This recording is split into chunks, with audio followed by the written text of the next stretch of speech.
Should you buy a Fujifilm GFX 50s 2 in 2024 or 2025? Let's get into it. I'm gonna explain the reasons why I sold my Canon R5 or my Sony full-frame cameras and bought this one instead.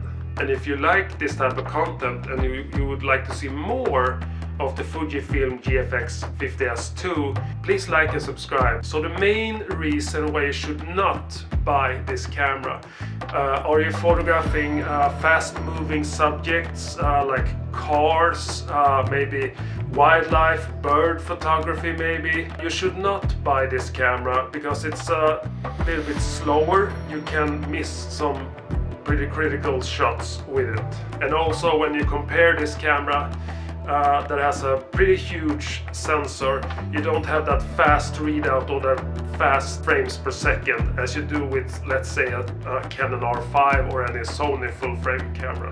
So let's get into why I bought the Fujifilm GFX 50s 2.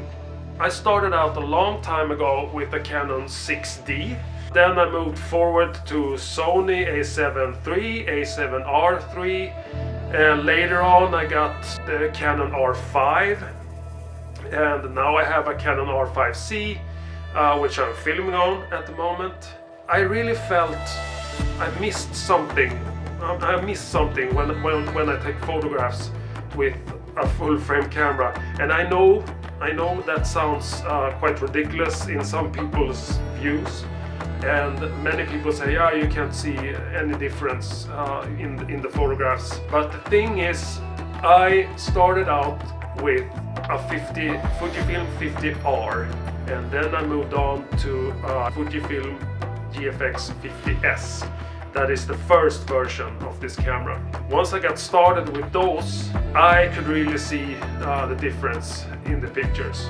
And it's not that you can really point out what it is.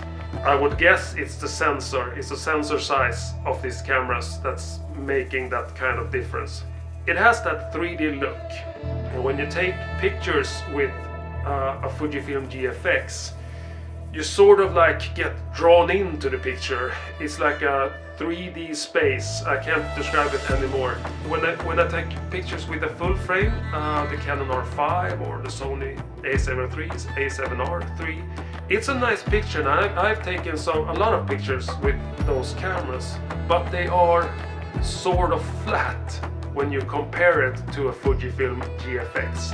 And once you see that, and once you feel that, you can't really go back. It feels like I'm photographing with an APS-C camera in comparison to a Fujifilm GFX medium format camera. And also the rendering of the pictures. When you have highlights that do the darker tones, you sort of get like a transition between there. It's depth and it's that 3D effect. When you combine all of that to the pictures, you sort of get, like I said, drawn into the pictures. It's like when you print them out and put it on the wall, I can't describe it any more than you get drawn in. That's, for me, that becomes a memory, sort of. When I'm photographing with the full frame, I get a picture. I get a nice picture. But when I'm photographing with the Fujifilm GFX, I sort of get a memory, and I want to step into that picture, or I can step into that picture and be there all over again. And I can't describe it any better than that. So let's talk about why I bought the Fujifilm GFX 50s 2 when I had the 50R, the GFX 50s, the first version of this camera. So I had those cameras, and the 50R was a little bit clunky. The pictures were great. Obviously, it's the same sensor in those cameras as it is in this camera. And the GFX 50s, the first version, was actually quite great. It had that tilted adapter, so you can tilt the viewfinder upwards. And I like to photograph like this. I like to hold it like this when I'm photographing. when you could tilt up the viewfinder, it was really great. I could just look like this.